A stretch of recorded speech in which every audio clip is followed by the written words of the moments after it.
ಗಿರೀಶ್ ಮಟ್ಟಣ್ಣ ಅವರು ಅಲ್ಲೇ ಮದುವೆ ಆಗಿದ್ದಂತೆ. ಗೊತ್ತಿಲ್ಲ, ನಾನು ಭಾಳ ಹಿ ಓನ್ಲಿ ಟೆಲ್ಸ್ ಇಟ್. ಹಿಂಗಾಗಿ ಸೊ ಅವ್ರ ಪತ್ನಿಗೆ ಅವ್ರು ಆನ್ಸರ್ ಮಾಡ್ಕೋತಾರೆ ಅಂತ ಅನ್ಕೊಳ್ಳೋಣ. ನನ್ನ ಮುಂದಿನ ಪ್ರಶ್ನೆ ಇದ್ದದ್ದು, ನೀವು ಹಿಂದೂ ಹೋರಾಟ ಅಂತೀರಿ, ಅವರು ಹಿಂದೂ ಹೋರಾಟ ಅಂತಾರೆ. ನಿಮ್ಮ ಹಿಂದುಗಡೆ ನಾನು ಹೆಡ್ಗೇವಾರ್ ಫೋಟೋ ನೋಡಿಲ್ಲ, ಗೋಳ್ವಾಲ್ಕರ್ ಫೋಟೋ ನೋಡಿಲ್ಲ, ವಾಜಪೇಯಿ ಫೋಟೋ ನೋಡಿಲ್ಲ, ಭಾರತ ಮಾತೆಯ ಫೋಟೋ ನೋಡಿಲ್ಲ. ಅವ್ರು ಹಿಂದೆ ಇರ್ತಾವ್ರಿ. ಅದೇ ನೀವು ಕೇಸರಿ ಶಾಲ್ ಹಾಕೊಂಡು ನೀವು ಓಡಾಡಿದ್ ನಾವು ನೋಡಿಲ್ಲ, ಅವ್ರು ಓಡಾಡ್ತಾರೆ. ಅದೇ ಇದು ಹೆಂಗೆ ಇದನ್ನ? ಅದೇ ನನ್ನ ಹೃದಯದ ಒಳಗಿರ್ತಾರೆ, ಅವರು ಹೊರಗಡೆ ಫೋಟೋದಲ್ಲಿ ಹಾಕೊಂಡಿರ್ತಾರೆ, ಇಷ್ಟೇ ಡಿಫ್ರೆನ್ಸು ಅಂತ. ನಾನು ಅದನ್ನು ತೋರಿಸ್ಬೇಕಾಗಿ ಬರೋದಿಲ್ಲ, ಅವ್ರದನ್ನು ತೋರಿಸ್ಬೇಕಾದ ಅನಿವಾರ್ಯತೆ ಬರುತ್ತೆ. ಅಜಿತ್, ಅನಿವಾರ್ಯತೆ ಎಷ್ಟಿದೆ ಅವರಿಗೆ ಅಂತಂದರೆ, ನೀವು ಧರ್ಮಸ್ಥಳದ ವಿರೋಧಿಗಳು ಅಂತ ಅವ್ರಿಗೆ ಹೇಳಿ. ಇವತ್ತು ಲೈವ್ ಮಾಡುವಾಗ ಧರ್ಮಸ್ಥಳದ ಮಂಜುನಾಥನ ಫೋಟೋ ಇರುತ್ತೆ. ನೀವು ಅವ್ರಿಗೆ ಹೇಳಿ ನೀವು ಸಂಘದ ವಿರೋಧಿ ಅಂತ, ಏನು ಉದ್ದಕ್ಕೂ ಸಂಘದ ಚಿತ್ರಗಳಿರ್ತವೆ. ನೀವು ಅವ್ರಿಗೆ ಏನು ಹೇಳ್ತೀರೋ ಅದಕ್ಕೆ ತಕ್ಕಂತೆ ಜನರನ್ನು ಕನ್ವಿನ್ಸ್ ಮಾಡಲಿ. ನಾನು ಇತ್ತೀಚೆಗೆ ನೋಡ್ತೀನಿ, ರಕ್ಷಾಬಂಧನದ ರಾಖಿ ಇಷ್ಟಿಷ್ಟು. ನಾನು ಸ್ವಯಂ ಸೇವಕ, ನಾನೇನು ರಾಖಿ ಕಟ್ಕೊಂಡು ತಿರುಗಾಡಲಿಲ್ಲ.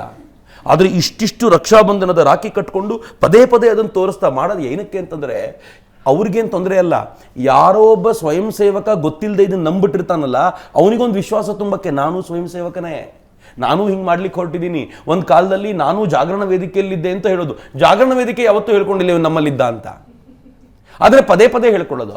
ಸುವರ್ಣ ಚಾನಲಲ್ಲಿದ್ದ ಯಾರೋ ಒಬ್ಬ ಪತ್ರಕರ್ತರು ಅವರು ಹೊರಗಡೆ ಹೋಗಿ ಬೇಕಾಬಿಟ್ಟಿ ಮಾತಾಡ್ತಾ ನಾನು ಸುವರ್ಣದವರು ಅಂತ ಹೇಳಿದರೆ ನೀವು ಒಪ್ಕೊಳ್ಳಿಕ್ಕಾಗತ್ತಾ?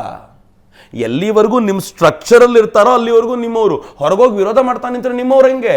ಆದರೆ ಅದೇ ಕಾರ್ಡನ್ನು ಬಳಸ್ಕೊಂಡು ಪದೇ ಪದೇ ಇಂಥ ಮಾತುಗಳನ್ನು ಹೇಳೋದಿದೆಯಲ್ಲ, ಇದು ಹಿಂದೂ ಧರ್ಮವನ್ನು ಉಳಿಸೋ ಪ್ರಕ್ರಿಯೆ ಅಲ್ಲ, ನಾಶ ಮಾಡೋ ಪ್ರಕ್ರಿಯೆ. ನಂಗೆ ಬೇಜಾರೇನಾಗ ಅವ್ರ ಮೇಲೆ ಯಾವತ್ತೂ ಬೇಜಾರಿಲ್ಲ ನನಗೆ. ಇದನ್ನು ಸದ್ಗುರು ಒಂದು ಕಡೆ ಭಾಳ ಚೆನ್ನಾಗಿ ಹೇಳ್ತಾರೆ, ಬೈಯೋರು ತಮ್ಮ ಕೆಲಸ ಮಾಡ್ತಿದ್ದಾರೆ, ಅವ್ರಿಗೆ ಕೆಲಸ ಅದೇ. ಆದರೆ ನಾವು ನ್ಯೂಟ್ರಲ್ ಆಗಿದ್ದೀವಿ ಅಂತ ಮಧ್ಯೆ ಇರುವಂಥ ನಾವುಗಳೇನು ಮಾಡಿದ್ವಿ? ನಾವು ಈ ಕಡೆ ವಿಶ್ವಾಸ ಇರುವಂಥ ವ್ಯಕ್ತಿ ಮಾತಾಡೋದಿಲ್ಲ. ವೀರೇಂದ್ರ ಹೆಗ್ಗಡೆಯವರು ಪದೇ ಪದೇ ಮಾತಾಡಲಿಲ್ಲ, ಆದರೆ ಎಷ್ಟು ಕಾಮಾಗಿರ್ತಾರೆ ಅಂತಂದರೆ, ನೀವು ಈಗಲೂ ಕರೆಸಿದ್ರೆ ತುಂಬ ಪ್ರೀತಿಯಿಂದ ನಿಮ್ಮ ಜೊತೆ ಮಾತಾಡ್ತಾರೆ. ಒಂದು ಬೈಗುಳದ ಮಾತು ಬಾಯಿಂದ ಬರೋದಿಲ್ಲ ಅವ್ರಿಗೆ. ಆದರೆ ನಮ್ಗೆ ಅದಕ್ಕೆ ಅವ್ರು ಸೆನ್ಸೇಷನ್ ಅಲ್ಲ, ನಾರ್ಮಲ್ ಅವರು. ಈ ನಾಯಿ ಮನುಷ್ಯನಿಗೆ ಕಚ್ಚಿದ್ರೆ ಭಾಳ ವಿಶೇಷ ಅಲ್ಲ, ಮನುಷ್ಯ ನಾಯಿ ಕಚ್ಚಬೇಕು ಅಂತಾರಲ್ಲ ಅದು ಅಂತ. ಈ ಕಚ್ಚುವ ಪ್ರಕ್ರಿಯೆಯನ್ನು ನೋಡಿಕೊಂಡು ಆ ಕಡೆ ನಾವು ಡ್ರಿಫ್ಟ್ ಆಗ್ತಿದ್ದೀವಲ್ಲ, ದಿಸ್ ಈಸ್ ದ ಪ್ರಾಬ್ಲಮ್.